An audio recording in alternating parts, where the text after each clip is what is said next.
Form में minus, ठीक, क्योंकि रेफ्रिजरेंट है, ऑक्सीजन पहले अपनी जो इलेक्ट्रॉन डेंसिटी है वो इसको देता है, ठीक है। अब यहाँ पे जो Cl होता है वो नेगेटिव के फॉर्म में, ठीक है, इसका अटैक करता है। क्योंकि बहुत सारे बच्चों ने मुझे बोला था कि मैम आप प्लीज बार की फ्री सीरीज भी स्टार्ट कर दो, जैसे गेट राइट और नेट का आप कर रहे हो कि अपन topic wise previous year question करते हैं, बट यहाँ पे इसलिए पॉसिबल नहीं है क्योंकि मैं अगर आपको हर टॉपिक का कंसेप्ट प्लस प्रीवियस ईयर कराऊंगी, पहले तो प्रीवियस ईयर अवेलेबल नहीं है, ओके। बट अगर मैं उस टाइप के क्वेश्चन आपको कराती भी हूँ जो वहाँ पे आते हैं, ठीक है, बट कंसेप्ट के साथ वो सब कराना बहुत ज़्यादा हेक्टिक हो जाएगा, और फिर अभी आपका रिसेंट में पेपर भी है, राइट। तो मैं काम करती हूँ, मैंने सोचा है कि बार बार आरपीएससी की एक मिक्स करके एक सीरीज में लेके आती हूँ, ठीक है, जहाँ पे अपन सिर्फ क्वेश्चन प्रैक्टिस करेंगे, कंसेप्ट बीच में अपन देख लेंगे, जैसे अपन वहाँ पे भी देखते हैं ना प्रीवियस ईयर क्वेश्चन के साथ अपन कंसेप्ट देखते हैं, राइट। तो यहाँ पे अपन विद कंसेप्ट अपन क्वेश्चन देख लेंगे। सो आप मुझे प्लीज बताना कि अगर आपको ये सही लगता है नहीं तो अपन टॉपिक वाइज भी क्वेश्चन कर सकते हैं, बट यहाँ पे फिलहाल के लिए मैं मिक्स लाई हूँ। मैं जिस बुक से कर रही हूँ भी पढ़ रही हूँ, मतलब पढ़ नहीं रही हूँ, उसमें क्वेश्चन मैं देख रही हूँ, तो वहाँ पे 125 का एक बंच ऑफ क्वेश्चन है, तो केमिस्ट्री क्वेश्चन है, उसमें से मैंने 30-40 सेलेक्ट किए हैं कि हाँ इस टाइप के क्वेश्चन आते हैं। तो पहली चीज मैंने सिलेक्शन में वो वाले क्वेश्चंस भी रखे हैं जो बिल्कुल डायरेक्ट होते हैं, क्योंकि बहुत बार आरपीएससी में बिल्कुल डायरेक्ट क्वेश्चंस आते हैं, ठीक है। जैसे कि पूछ लेते हैं कि वर्नर ने कब के कौन से ईयर में थ्योरी दी थी, तो 1893, मुझे पता था तो इसलिए ठीक है बता दिया। अब इसमें बताना क्या है, ठीक है, हर चीज की कंसेप्ट नहीं हो सकता, आरपीएससी में बहुत सारे डायरेक्ट क्वेश्चंस आते हैं, उनका मेन टारगेट ये अगर वो इजी कर देंगे तो फिर तो कॉम्पिटिशन कहाँ रहा, राइट। तो जैसे कि सपोज अपने सॉइल के अंदर कौन सा 20% होता है, तो अमोनिया परसेंट होता है, ठीक है, तो कोई कंसेप्ट नहीं है। मैं इसके पीछे कोई आपको साइकिल ही बताने वाली हूँ कि सॉइल के अंदर ऐसे ऐसे प्रेजेंट होता है, जो है सो है। तो कुछ क्वेश्चन डायरेक्ट होते हैं, अगर आप बहुत सारे क्वेश्चन रिपीटेड होते हैं, एक्चुअली बहुत रिपीटेड क्वेश्चन होते हैं, ठीक है। जैसे कि मैंने एक पढ़ा था कि SiC सिलिकॉन कार्बाइड, इसका एक शायद दूसरा नाम भी होता है, कुछ कॉरेंडम करके होता है कुछ, है ना, कि ये भी बहुत रिपीटेड क्वेश्चन है। मैंने एक अलग से देखा था, मैंने बार के अंदर देखा था क्वेश्चन, है ना। तो इसलिए बार और आरपीएससी के जो क्वेश्चन होते हैं उनका लेवल थोड़ा थोड़ा मैच करता है। आरपीएससी में कुछ कुछ डायरेक्ट क्वेश्चन आते हैं, बार के अंदर कभी भी डायरेक्ट क्वेश्चन नहीं आएगा, आपको कंसेप्ट वाइज ही कराएगा, और ज़्यादा टफ नहीं आता, लाइक गेट और आइडिया वाला नहीं आता, ठीक है। तो स्टार्ट करते हैं क्वेश्चन के साथ, लेट्स गेट। फर्स्ट है highest oxidation state of actinides.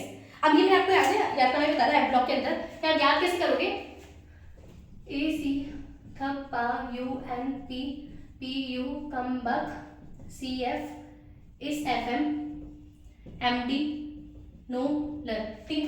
तो यहाँ पे क्या होता है, +3 से स्टार्ट होता है, +4 +5 +6 +7, देन डिक्रीज +6 +5 +4 +3, फिर बाकी के सारे +3 वाले शो करेंगे, ठीक है। तो यहाँ पे मैक्सिमम क्या है +7, तो हाईएस्ट क्या है दैट इज D +7, ठीक है। Next is which of the following is not known. अब क्योंकि देखो आयोडीन का जो साइज है वो इतना बड़ा है, ठीक है, Cl का भी कुछ खास छोटा नहीं है, थोड़ा ही छोटा है। अब ऐसे 5 अगर मैं लगा दूं ये बहुत हेक्टिक हो जाएगा ना इसके लिए, ठीक है। तो ये वाला जो कंपाउंड है ये विल नॉट एग्जिस्ट, ठीक है। बाकी सारे क्या साइज के अकॉर्डिंग एग्जिस्ट कर जाते हैं, दैट इज B ICl5 ये एग्जिस्ट नहीं करता है। भोपाल के strategy occurs due to that is methyl isocyanate. अब क्योंकि डायरेक्ट क्वेश्चन में इस पे कोई कंसेप्ट नहीं बनता है, हाँ पॉइजनस होती है, ठीक है, that is C। Next is benzaldehyde on reaction with PCl5। क्या होता है, ये ना बहुत पहले रिएक्शन पढ़ी थी, बेंजल्डिहाइड ऑन रिएक्शन। अब PCl5 सॉलिड स्टेट में ऐसे प्रेजेंट तो होता नहीं है, ये होता है PCl4 प्लस PCl6 माइनस, ठीक, क्योंकि रेफ्रिजरेंट है, ऑक्सीजन पहले अपनी जो इलेक्ट्रॉन डेंसिटी है वो इसको देता है, ठीक है। अब यहाँ पे जो Cl होता है वो नेगेटिव के फॉर्म में, ठीक है, इस पे अटैक करता है। अब यहाँ पे क्या POCl इसका जो बॉन्ड बन जाता है, यहाँ पे होता है POCl3 लिबरेट करता है, और यहाँ पे सब्स्टिट्यूशन होके Cl 2 Cl आते हैं और H, इसको बोलते हैं benzyl chloride, okay, that is D, okay.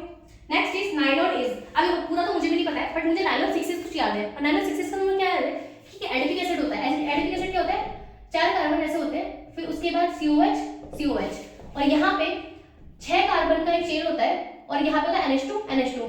जब ये मिलके बनाते हैं तो यहाँ पे CONH, ये अमाइड का फॉर्मेशन होता है, वाटर का लिबरेशन होता है, ठीक है। अब वाटर हट गया, यहाँ पे क्या होता है अमाइड का ये होता है फॉर्मेशन, तो होता है पॉलीअमाइड भी, ओके। हाँ, out of the following which is not self ionize. अब मैंने बहुत सारे ऑटो आयनाइजेशन वाले क्वेश्चंस किए थे, ठीक है, आपने लिखे होंगे, पढ़ा तो होगा, जिसमें अपन ये पढ़ते हैं कि H+ या OH- ही डिसाइड नहीं करता कि कोई कंपाउंड एसिड है या बेस है। अगर कोई सॉल्वेंट है, जैसे कि नॉन एक्वस सॉल्वेंट अपन जो ग्रीन केमिस्ट्री में पढ़ते हैं, या फिर अपने कितने भी हैं, ठीक है, तो वहां पे जैसे आयनिक सॉल्वेंट्स भी है ना। अब जैसे आपने कंपाउंड डाला, अगर वो कैटायनिक स्पीशीज को बढ़ा रहा है तो इट मींस वो एसिड होगा, अगर वो एनायनिक स्पीशीज की कंसंट्रेशन को बढ़ा रहा है तो वो बेस होगा, ठीक है। तो इसके अंदर कभी मैं इथेनॉल को नहीं पढ़ी हूँ अब तक, बाकी मैंने सारे देखे हुए हैं, ठीक है। ऑर्डर एनालिसिस सबका यहाँ पे विजिबल है, तो इट इज डी कि इसका नहीं होगा, ठीक है। Benzaldehyde gives on reaction with ammonia. देखो ऑनेस्टली बताओ ये रिएक्शन मुझे भी नहीं आती थी, ये मैंने सिर्फ आपको बताने के लिए यहाँ पे बता रही हूँ, ठीक है।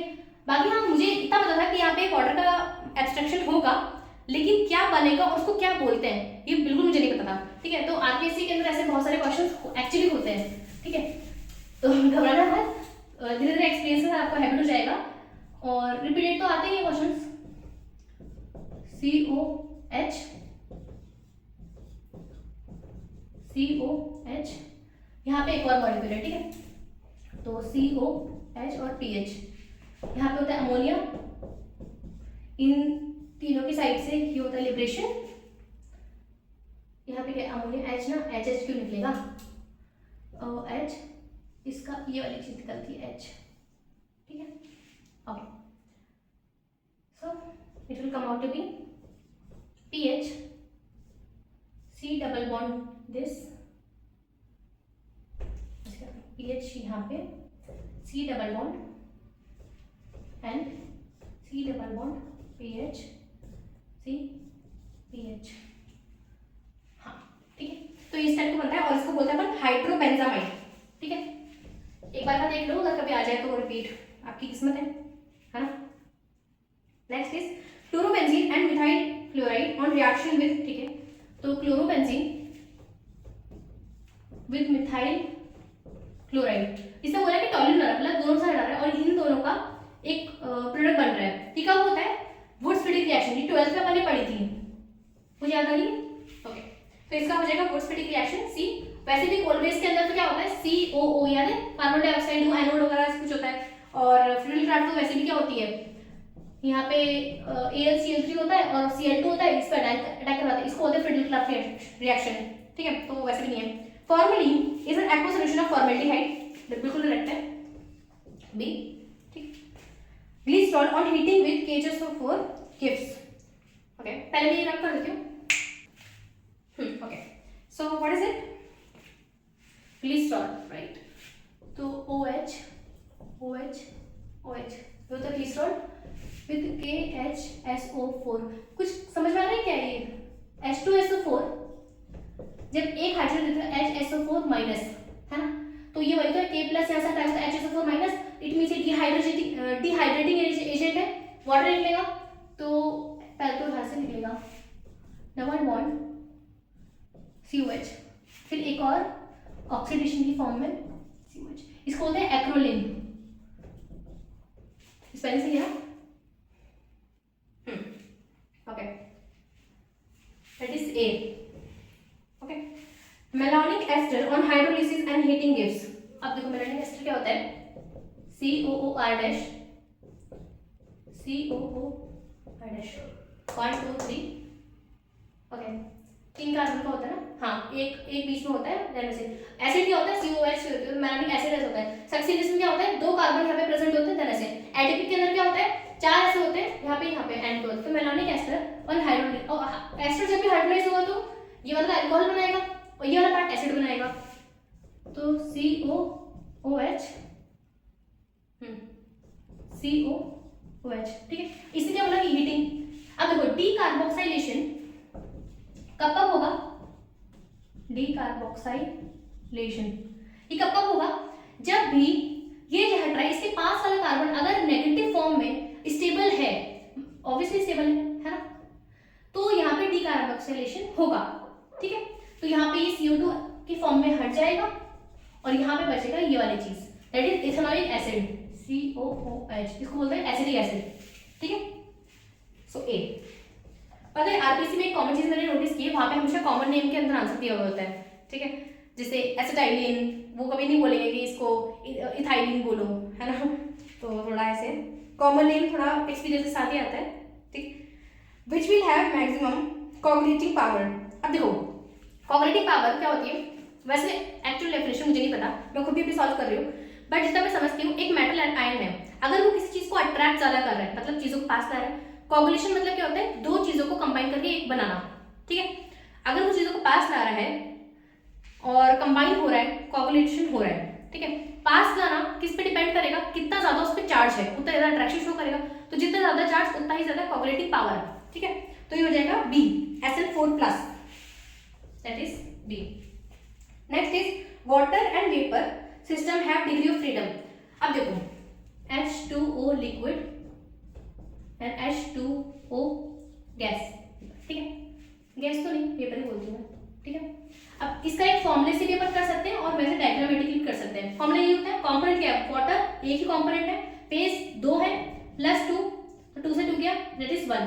और वैसे भी अगर मैं degree of freedom phase diagram इसका बनाऊं वाटर का, ठीक है, तो लिक्विड, सॉलिड और गैस, ठीक है, तो जिस लाइन के ऊपर ये इक्विलिब्रियम पे रहते हैं, इस लाइन पे डिग्री ऑफ फ्रीडम होता है 1, इस कंपोनेंट में डिग्री ऑफ फ्रीडम होता है 2 और ट्रिपल पॉइंट पे डिग्री ऑफ फ्रीडम होता है 0, ठीक है, ये तो सबको पता है। ओके, सो इट इज 1 ए। मैं यहाँ पे लिख लूँ ताकि अगर आपको इंडियन अगर कुछ करना हो आंसर वगैरह तो आप डायरेक्टली यहाँ से मैच भी कर सकते हो, क्योंकि क्वेश्चंस में यहाँ पे एक ही करके नहीं लगा रही, बताया थोड़ा सा मुझे प्रॉब्लम होता है, लाइक एक ही क्वेश्चन यहाँ पे शो करना थोड़ा सा। देखो मैं आपको बहुत सारे क्वेश्चन कराना चाहती हूँ, क्योंकि ताकि आपका अभी का जो एग्जाम है तब तक आप बहुत सारे क्वेश्चन एक बार गो थ्रू कर लो, एटलीस्ट सेम नहीं, कंसेप्ट तो सेम आ सकता है, राइट, क्योंकि लेवल तो सेम ही है, बट थोड़ा सा एडिटिंग में ऐसा रहेगा, कोई दिक्कत तो नहीं है, प्लीज बता देना, है ना। सो मैं ये रख कर देती हूँ। Okay, so next is among the following which has 8:8 type of packing. अब देखो सीजियम सीएल, ये मुझे इसलिए रटे हुए हैं क्योंकि मैंने खुद ने सॉलिड स्टेट का आपको पढ़ाया हुआ है, और जब पढ़ाते हैं तो चीजें ज्यादा याद हो जाती है, ठीक है। तो सीजियम सीएल क्या करता है, क्लोरीन इसके हर कॉर्नर में प्रेजेंट होता है, और सीजियम क्या होता है, इसके क्यूबिकल वॉइड के अंदर ये एससीसी लैटिस बनाता है, ठीक है ना, एससीसी, ठीक है। इसके पर ऑलरेडी बात कर चुके हैं कि इसको बीसीसी क्यों नहीं बोलते हैं, इसका अपन ने किया था HKL के अंदर, अपन ने इसका प्रूफ देखा था XRD मेथड से, नहीं देखा प्लीज वो प्लेलिस्ट एक बार देख लो, ठीक है। एक Cl माइनस, देखो एक सीजियम 8 क्लोरीन से अटैच है, सीजियम इज टू क्लोरीन, ठीक है, इसका चार्ज रेशियो क्या है 1:1, एक सीजियम 8 क्लोरीन से, क्योंकि सारे कॉर्नर पर है 8, तो इसका यहाँ पे Cl भी 8 होगा, क्योंकि हमेशा सॉलिड स्टेट क्या होता है, चार्ज रेशियो जो होता है वो कोऑर्डिनेशन रेशियो के इक्वल होता है, ओके।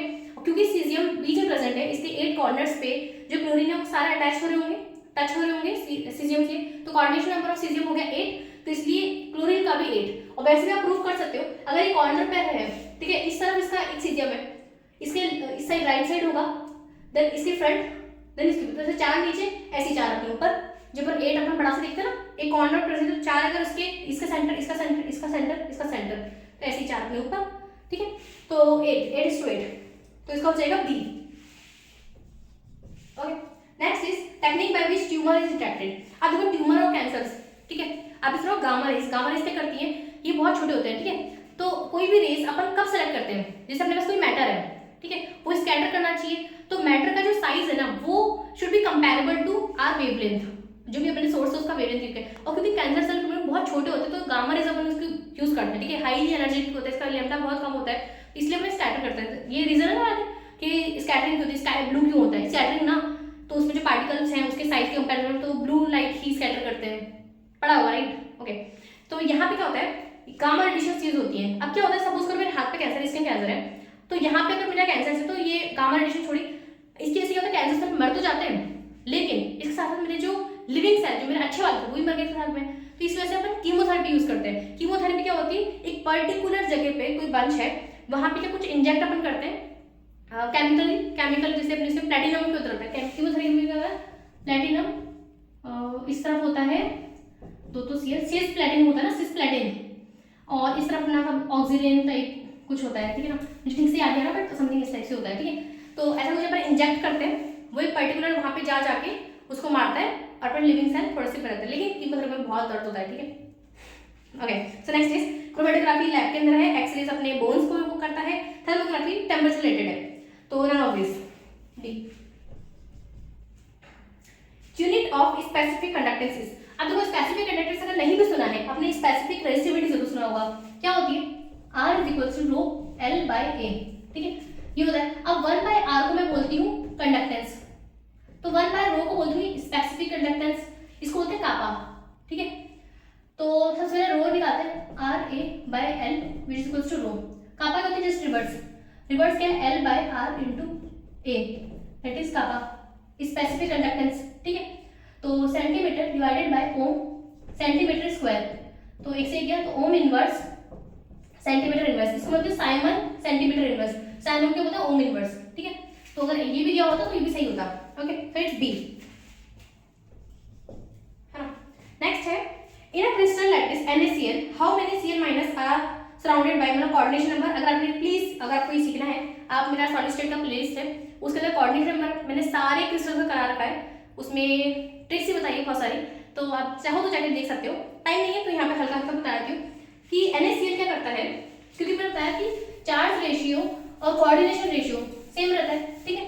तो NaCl 1:1 का चार्ज रख रहे हैं, ठीक है। और Cl माइनस बनाता है पहले FCC, ठीक है। तो ये मेरा हो गया यूनिट सेल, ठीक है। FCC मतलब सारे कॉर्नर प्रेजेंट होगा और बीच में सब में होगा, लेकिन एक फेस के मिडिल में भी है, ठीक है।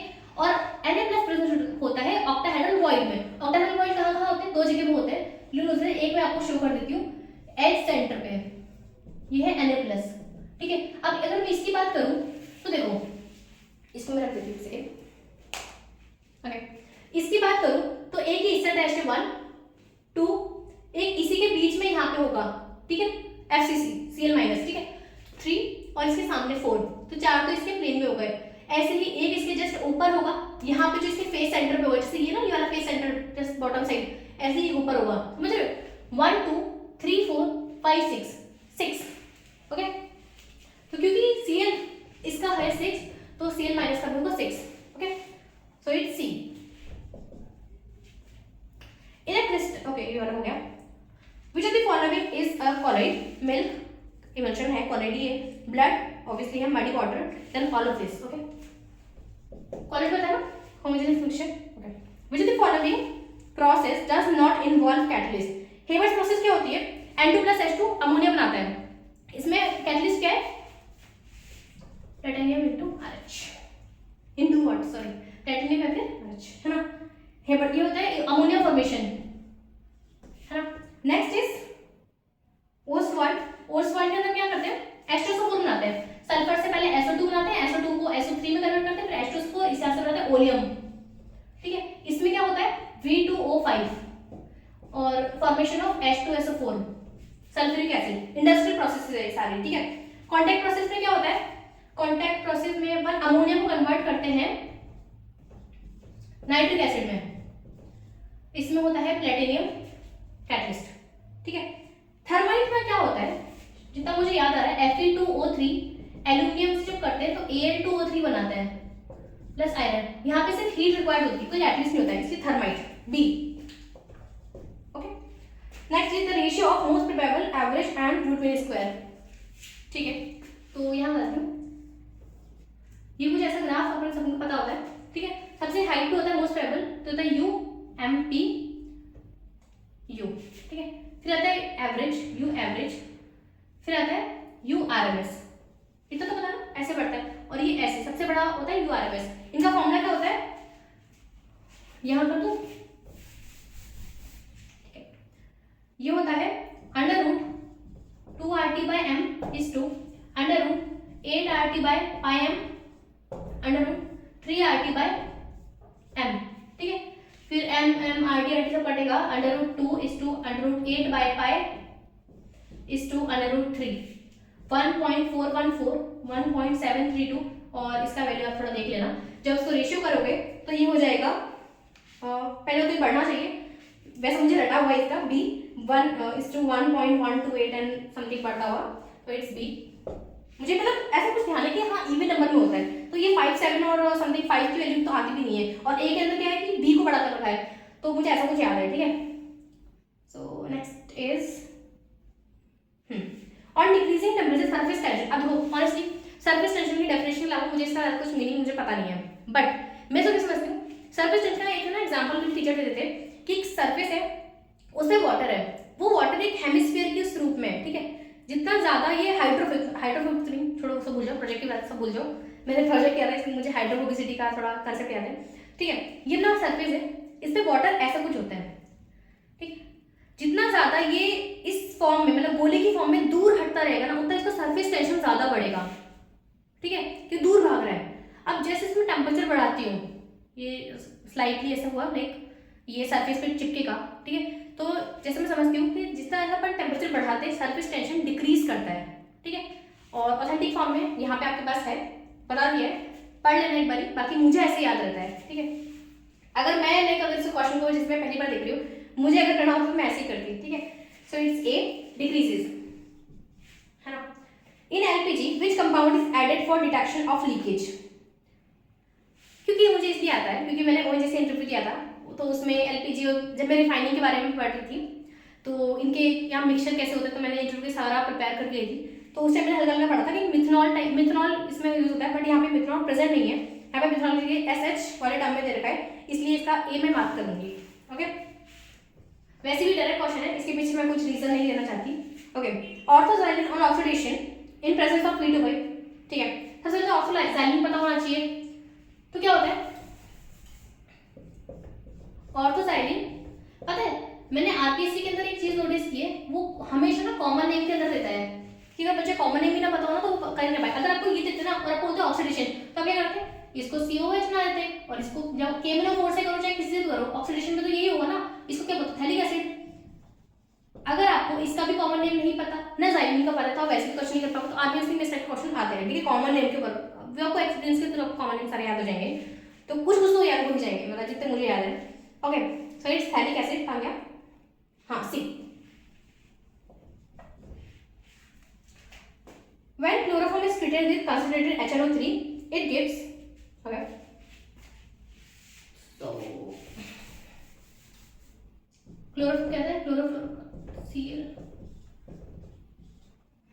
क्लोरोफॉर्म CHCl3, हाँ यही है। अब इसको मैं कर रही हूँ किसे, HNO2, ठीक है, HNO3, हाँ। तो इसमें बनता है सब्स्टिट्यूशन रिएक्शन, Cl हट के HCl बना लेगा और HCClClNO2, ठीक, plus HCl, okay. So it's a substitution reaction होती है simple. Which oxide of manganese, हाँ पता है, अब ये पता डायरेक्ट क्वेश्चन में क्यों है, क्योंकि आप ये भी सोचोगे बट आपको ये नहीं पता ना रुकना कहाँ है। तो जो प्रोडक्ट जो बनता है अपन जैसे इसको अपन बोलते हैं डायरेक्ट क्वेश्चंस जो अपने आते हैं कि इजी है, लेकिन आपको ये नहीं पता कि रुकना कहाँ पर है, तो ये आपको फर्स्ट में ही रुक जाना है, ओके।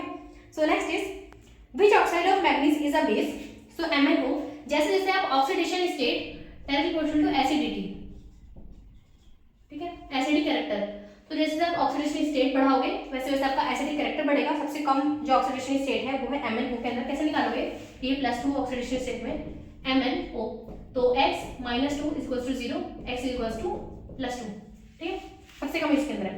फिर स्लाइटली बेसिक आता है, फिर एसिडिक ऐसे सारे ऑक्सीडेशन बढ़ जाते हैं। ब्लड कंटेन्स, अब ये आपको सबने पढ़ा होगा जिंक, ठीक है, ये अपन ने पढ़ा था आयन ऑर्गेनिक के अंदर कि कन्वर्ट करता है अपना जो बॉडी के अंदर ये है इससे HCO3 minus HCO2 minus HCO3 ये बनाता है, ठीक है, कार्बोनिक एसिड, ओके। सो इसके अंदर अपना कौन सा आता है, इसको क्या बोलते हैं, याद है मुझे बिल्कुल याद नहीं है, 7+2, ये अपना वाटर के साथ, मुझे इतना याद है कि वाटर के साथ ऐसे करता है और यहाँ से कनेक्शन करके इससे कन्वर्ट करता है, ठीक है, तो इससे अपना pH मेंटेन रहता है। तो ब्लड के अंदर प्रेजेंट होता है B carbonic acid, okay. So next is solution of ferric chloride is acidic, okay. ये कैसे क्या पड़ता है, जब FeCl3 को आप वाटर के प्रेजेंस में देखोगे तो ये HCl लिबरेट करता है, ओके। तो इसकी वजह से मैं कहती हूँ क्योंकि ये HCl मतलब कौन सा H+ दे रहा है, इसलिए FeCl का सॉल्यूशन क्या होता है, एसिडिक, ओके। ये वाला, हाँ ये वाला मैं कहती ना कार्बन ये होता है SiC, ये बहुत टफ होता है और ये कटिंग डायमंड की तरह टफ होता है और ये कटिंग में काम आता है, ओके। सो ये रिपीटेड क्वेश्चन है देख लेना। आयनिक लिक्विड इज, आयनिक लिक्विड क्या होता है, जितने भी अपने, अगर देखो ये अपने ग्रीन केमिस्ट्री में काम आता है, अगर आयन से मिलके कोई सॉल्वेंट बन रहा है टोटली उसमें बहुत हाई कंसंट्रेशन ऑफ आयंस है, ठीक है, तो उसको बोलते हैं आयनिक लिक्विड, ठीक है। ये बहुत ज़्यादा अट्रैक्शन शो करता है, उससे इजी रिएक्शन होता है, आपको टेम्परेचर थोड़ा कम रिक्वायर्ड होता है, रिएक्टेंट आपके बहुत जल्दी पास आते हैं, ठीक है। इसको बोलते हैं आयनिक लिक्विड, और ये सॉल्ट ही होता है बेसिकली, सॉल्ट सॉल्वेंट कह लो, बट इसमें बहुत ज़्यादा आयंस प्रेजेंट होते हैं और इसमें वाटर नहीं होता, ठीक है, ओके। सो ये होता है मेल्टेड NaCl, ठीक है। hybridization of MnCl4 2 minus is. Okay, so MnCl4 2 minus oxidation state निकालो x -4 -2 x इक्वल्स टू +2, ठीक है। Mn का मतलब क्या है, D5S2 4S2 3D5, ठीक है। तो 2 इलेक्ट्रॉन चले गए तो बचा 3D5, ठीक है। अब ये वीक फील्ड लिगेंड है तो क्या होगा 1 2 3 4 5, देन इसके बाद 4s2 0 sp, this is 4s 3d5 है ना, और 4p, ठीक है। तो sp3 आउटर ऑर्बिटल कॉम्प्लेक्स और sp3 इसका हाइब्रिडेशन होगा, ठीक है। तो इट्स सी। अच्छा मैंने इसके लिखे नहीं क्या, solution of this is A B, हाँ लिखा नहीं है शायद, इसका देख लेना यार, है ना। और ये होगा आयनिक लिक्विड डी और इसका होगा sp3 दैट इज सी, ठीक है। Main oxidation state of thorium is, अब स्टेबल ऑक्सीडेशन स्टेट कैसे निकालते हो, थोरियम का AC थप्पा UNP, तो कैसे आता +3 +4 बढ़ से ले आती है, ठीक है, तो +4। ये अगर आपको नहीं पता है, मैंने एवलॉक इलेक्ट्रॉनिक कन्फिग्रेशन के अंदर आपको इजी ट्रैक्स के साथ ये याद करना भी सिखाया है, स्टेबल ऑक्सीडेशन भी सिखाई है, अगर आपको मन हो तो आप वो देख लेना, नहीं तो ऐसे आप याद कर सकते हो, ठीक है। तो +4 दैट इज सी। नेक्स्ट है out of the standing which forms iodoform test. हाँ, आयोडोफॉर्म टेस्ट के लिए क्या होता है, इसमें क्या होता है CH3CO, मुझे ये वाली चीज चाहिए। अब भले यहाँ पे कुछ R' हो H हो, मुझे उससे कोई मतलब नहीं है, मुझे ऐसा वाला कीटोन चाहिए, या तो ये हो या फिर CH2OH, ये वाली चीज मुझे कहीं पे आ जाए, और यहाँ पे हो CH3, क्योंकि इसको भी अगर मैं ऑक्सीडाइज करूंगी तो ये CO बन जाएगा, ठीक है ना, ये तो बन जाएगा अगर ऑक्सीडाइज कर दूंगी यहाँ पे, अगर मेरा R' है, ठीक बात है, ओके। तो ऐसी चीज मुझे ढूंढनी है ना। बेंजोल्डिहाइड में तो ये बिल्कुल प्रेजेंट नहीं है, COH, इसमें CH3CO वाली चीज नहीं आ रही है। फॉर्मेल्डिहाइड HCOH नहीं है। Benzophenone common name still present नहीं है, benzophenone CH3 lactic acid, lactic acid होता है COH, इस वाले कार्बन होता है OH, यहाँ पे होता है CH3, ये होता है लैक्टिक एसिड, इसमें CH2CO वाली है, और ये वाला ओवरऑल ऑक्सीडेशन करने के बाद CH3CO बना, तो हाँ ये मेरा आयोडोफॉर्म टेस्ट देगा, और देने के बाद ये पता है आइसोसाइनेट जिसका एक फॉल ऑर्डर होता है, तो ये हो जाएगा D लैक्टिक एसिड, ठीक है। ओके, सो अपने काफी तो क्वेश्चन हो गए, अगर आपको प्लीज ये पसंद आ रहा है आप मुझे प्लीज बता देना, नहीं तो अपन टॉपिक वाइज कर लेंगे। And thank you so much for watching, I hope कि आपके लिए हेल्पफुल रहेगा। ओके।